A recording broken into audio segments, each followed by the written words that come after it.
Friendship, one of the most cherished bonds we have. It's about trust, laughter, and supporting one another through life's ups and downs. But sometimes friendships aren't what they seem. Sometimes the people you think you can trust the most can become the ones to hurt you the deepest. This is the story of Skylar Neese, a bright, kind-hearted teenager who thought she was spending time with her two best friends. Instead, that night ended with Skylar's life taken in a heartless betrayal, one that would leave her family, her community, and the nation in disbelief. Skylar Neese was born on February 10, 1996 in Star City, West Virginia. She was the only child of Dave and Mary Neese, who cherished her deeply. Skylar was known for being thoughtful and witty. She had a natural curiosity and ambition, dreams of becoming a lawyer and making her parents proud. In school, Skylar was a straight-A student, loved by her teachers. But like most teenagers, her world revolved around her friends. Her closest companions were Shelia Eddy, a friend she had known since childhood, and Rachel Schoaf, whom she grew close to later in high school. The three girls seemed inseparable. They shared everything: secrets, fears, hopes for the future.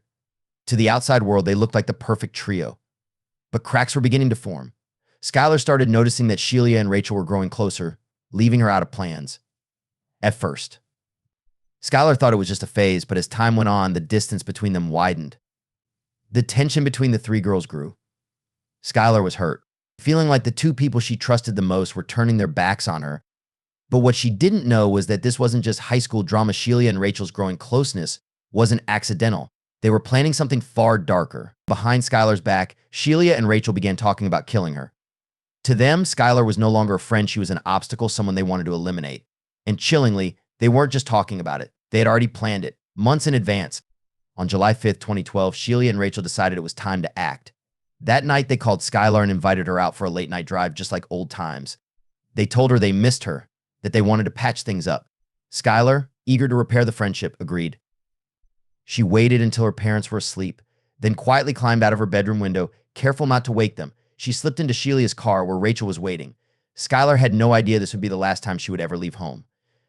The three girls drove across state lines to a remote area in Greene County, Pennsylvania. It was a spot they had chosen earlier, a place far from prying eyes. The girls sat down together, chatting and laughing as if everything was normal. But the normalcy wouldn't last long. Suddenly, Shelia and Rachel sprang into action. Each of them pulled out a kitchen knife they had hidden, and without warning, they began stabbing Skylar. Skylar fought back fiercely, kicking, screaming, and clawing for her life. But it was 2 against 1. In shock and disbelief, Skylar cried out, "Why are you doing this?" But her friends didn't answer. They just kept stabbing. After what seemed like an eternity, Skylar stopped moving. The two girls stood over their former friend's lifeless body, realizing what they had done. But the plan wasn't over yet. They had to get rid of the evidence. They tried to dig a grave, but the ground was too hard. In a panic, they decided to cover Skylar's body with branches, dirt, and leaves. They fled the scene, leaving her behind in the cold, dark woods. The next morning, Dave and Mary Neese discovered that Skylar hadn't come home. They called Shelia, who calmly told them that she had dropped Skylar off down the street from her house the night before. It was a lie. For months, Shelia and Rachel kept up the act. They attended school, posted emotional tributes on social media, and even helped distribute missing person flyers. Shelia even spent time with Skylar's parents, comforting them and pretending to care, but as the police dug deeper, the lies began to unravel. Rachel began to crack under the pressure. Her once calm demeanor gave way to guilt and fear. On January 3rd, 2013, Rachel finally confessed to the police. She told them everything: how she and Shelia had lured Skylar out, taken her to the woods, and killed her when asked why they did it. Rachel gave a response that left detectives speechless. "We just didn't want to be friends with her anymore." Both girls were arrested and charged with first-degree murder. Rachel Schoaf was sentenced to 30 years in prison, with the possibility of parole. Shelia Eddy received life in prison, though she could be eligible for parole after 15 years.